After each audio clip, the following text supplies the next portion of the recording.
নানাভাবে এই নিয়ে এটা বলেছে যে আপনাদেরকে হত্যা করার নির্দেশনা দেওয়া হয়েছে। নির্দেশনা ছিল সরাসরি তৎকালীন প্রধানমন্ত্রী শেখ হাসিনার পক্ষ থেকে। ডিবিতে থাকা অবস্থায় এবং ডিবিতে যাওয়ার আগে যখন গুম থাকা অবস্থায় আমাদেরকে গোয়েন্দা সংস্থার পক্ষ থেকে যারাই আমাদের সাথে কথা বলেছে সবাই নানাভাবে এই নিয়ে এটা বলেছে যে আপনাদেরকে হত্যা করার নির্দেশনা দেওয়া হয়েছে, আপনাদেরকে যাতে আর দেখা না যায় লিডারশিপে সেটার নির্দেশনা আমাদেরকে দেওয়া হয়েছে। কিন্তু আমরা দয়া দেখাচ্ছি, আপনাদেরকে করছি না, আপনারা আমাদের সাথে সহযোগিতা করেন, আন্দোলনটা প্রত্যাহার করেন। নির্দেশনা ছিল সরাসরি তৎকালীন প্রধানমন্ত্রী শেখ হাসিনার পক্ষ থেকে। 19 তারিখ আমাকে রাজধানীর গুলশান নিকেতন এলাকা থেকে উঠিয়ে নিয়ে যাওয়া হয়। ডিবি পরিচয় উঠিয়ে নিয়ে যাওয়া হলেও পরবর্তীতে আমরা জানতে পারি যে একটা বিশেষ গোয়েন্দা সংস্থাই এটা করেছিল এবং পরবর্তীতে আয়নাঘর পরিদর্শনের সময় আমি এবং নাহিদ ভাই দুজনেই নিশ্চিত হই যে আমাদের দুজনকে আলাদা আলাদা কক্ষে সেখানে রাখা হয়েছিল।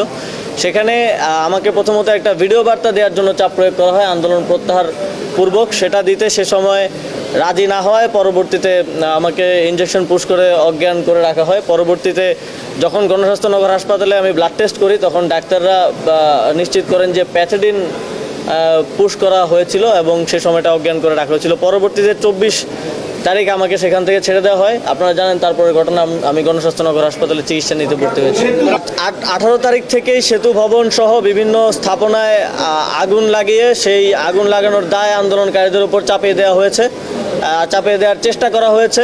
আপনারা সেটা দেখেছেন এবং তখনকার তথ্যমন্ত্রী মানে আইসিটি মিনিস্টার যে ছিলেন তিনিও সেটা বলেছেন।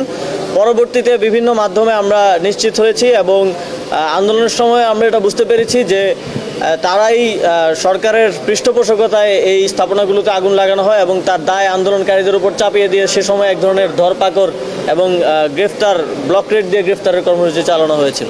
জি অবশ্যই এটি একটি মাইলফলক ঘটনা। আপনারা জানেন যে আইসিটি ট্রাইব্যুনাল সহ গুম কমিশন এই বিষয়গুলো নিয়ে কাজ করছিল এবং নানা পদে গত 1 বছরও তারা বাধার শিকার হয়েছে।